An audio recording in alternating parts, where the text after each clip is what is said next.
नाही, हे चांगली गोष्ट आहे. त्याबद्दल सरकारचं कौतुकच. केलं म्हणल्यावर आम्ही केलं म्हणणारे लोक आहेत. आम्ही ताठून धरणाऱ्यापैकी नाही. आणि आम्ही ज्या ज्या वेळेस बोलतो ना त्याच्या पाठीमागं आमच्या गोरगरीब मराठ्यांच्या लेकराचं हित असतं म्हणून बोलत असतो. पण आम्हाला टार्गेट करायचं म्हणून आम्ही करत नाही.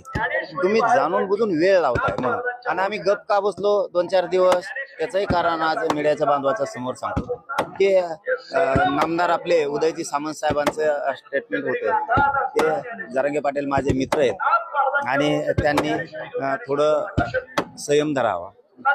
सगळ्या मागण्या मान्य होती. आणि माझा एक मित्राचा म्हणून सल्ला आहे की त्यांनी मुख्यमंत्र्यांना बोलू नये, आम्ही मागण्या मान्य करतो. त्यांचा सल्ला आम्ही मान्य केला, इकडची इकडच, आणि आम्ही शांत झालो.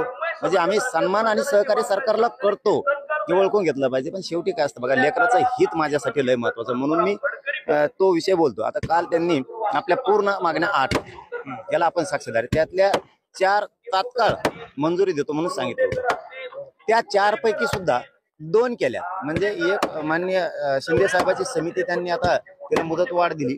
फक्त आमची एक आता विनंती आहे, शिंदे साहेबाची समिती तुम्ही आता गठीत केली, तिला मुदत वाढ दिली, तिला मनुष्यबळ द्या, तिला बसून ठेवू नका.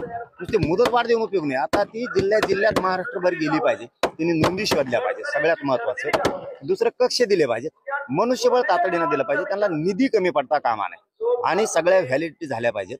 आणि जे प्रमाणपत्र रोखून धरले ते तातडीनं दिले पाहिजे. हे आता मुख्य शिंदे समितीच्या पाठीमागे. आता दुसरा मुद्दा जो तुम्ही दुसरा मान्य केलाय, हैदराबाद गॅजेट लागू करतो असं तुम्ही काल शासन निर्णय केलाय. बॉम्बे गव्हर्नमेंट आणि सातारा संस्थांचं गॅजेट हे आता तुम्ही शिंदे समितीकडे, आता सरकार त्याच्यावर अभ्यास करणार असं त्यांचं म्हणणं आहे. कारण शिंदे समितीनं केलेला आहे, शिंदे समितीनं अभ्यास केलेला आहे. आता सरकारला करायचं. ठीक आहे, तुम्ही 7-8 दिवस त्याच्यावर अभ्यास करा, तिला बघा आणि ते लागू करा. तुम्ही 2 कामं केलेत, त्याबद्दल तुमचं कौतुक. फक्त आता गॅजेटच्या अंमलबजावणीची वाट मात्र आम्ही बघतोय. आणि त्या केसेस त्या मागं घ्या.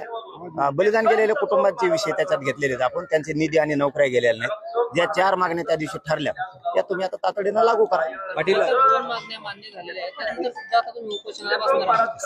त्याबद्दल बरं झालं तुम्ही योग्यच विचारलं ते की जे 15 तारखेला आपलं ठरलं होतं त्याच्याबद्दल जरा आज संध्याकाळी आम्ही गावकरी बसतो काय करायचं. आणि उद्याच्याला आपल्या बांधवांना आम्ही अंतरवली प्रेस घेऊन सकाळी डिक्लेअर करतोय काय ते. पण आता मान्य करायला लागलेत मग आम्ही बोलणार नाहीत. तुम्ही खोटं करू नका हे आमचं म्हणणं. हा, तुम्ही मराठा आंदोलक म्हणून कोणाला नोटीस नाही देऊ शकत. हा, तुमचं दुसरं काही लफडाचं नाही. पहिल्या दिवशी तुमच्या साक्षी सांगितले तिकडे चावून खा रे घेणं नाही आम्हाला, पण मराठा आंदोलक म्हणून मी खपून नाही गेला अजिबात. पाटील, खरं तर हैदराबाद गॅजेटचं, बॉम्बे आणि सातारा गॅजेटचं सुद्धा आता शिंदे समिती अभ्यास करणार आहे. लागू करण्यासंदर्भात सरकार सकारात्मक पाऊल उचलतंय असं मला वाटतं. हा, आता कालच्या निर्णयामुळे वाटतंय, पण शिंदे समिती नाही अभ्यास करत. सरकारनं ती गफलत करू नये. शिंदे समितीने अभ्यास केलाय. आता सरकारला जर त्याला काही 7-8 दिवस अभ्यास करायचा असेल त्यांनी करावं आणि त्याची अंमलबजावणी करावी, आम्हाला वाट बघायला लावून. मात्र प्रमुख जी मागणी होती मराठा आंदोलकांवरती गुन्हे सरसकट मागे, त्याबद्दल काही निर्णय कालच्या निर्णयामध्ये झालेला नाही. 4 ते त्या दिवशी करतो म्हणले होते, एखाद्या 2 ह्या केल्या असत्या, पुढच्या मंगळवारीपर्यंत ते करतील असा विश्वास ठेवूयात. आता केलं म्हणल्यावर तर केलं म्हणलं पाहिजे ना, चुकला की सोडणार. हा, सोडणार. मराठा आंदोलकावर जर तुम्ही जाणून बुजून जर असं काही करत राहिला मराठा आंदोलक म्हणून, बाकी तुमचं काही दुसरं लफडा असताना मला देणं घेणं नाही. मी समर्थन करणारा तुमच्यासारखा नाही हे ध्यानात ठेवा.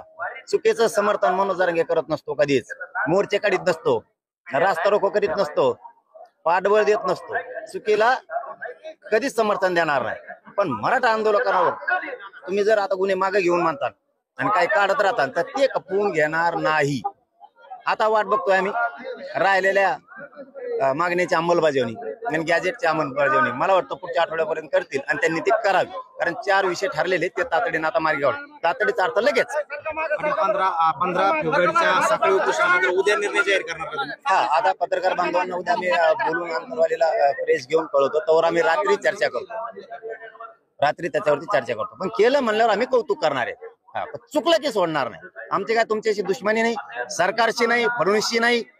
तुम्ही तुमच्या लेकराला वेगळा न्याय देता, माझ्या वेगळा देताय म्हणून हे घडतंय आणि हे घडत राहणार. तुम्ही जर चुकलात तर हे घडत राहणार. तुम्ही समाजाला द्या, समाज तुमच्या गळ्यात हात टाकून हिंडल ना सरकारच्या, तुम्हाला तुमचं कौतुकच करणार समाज.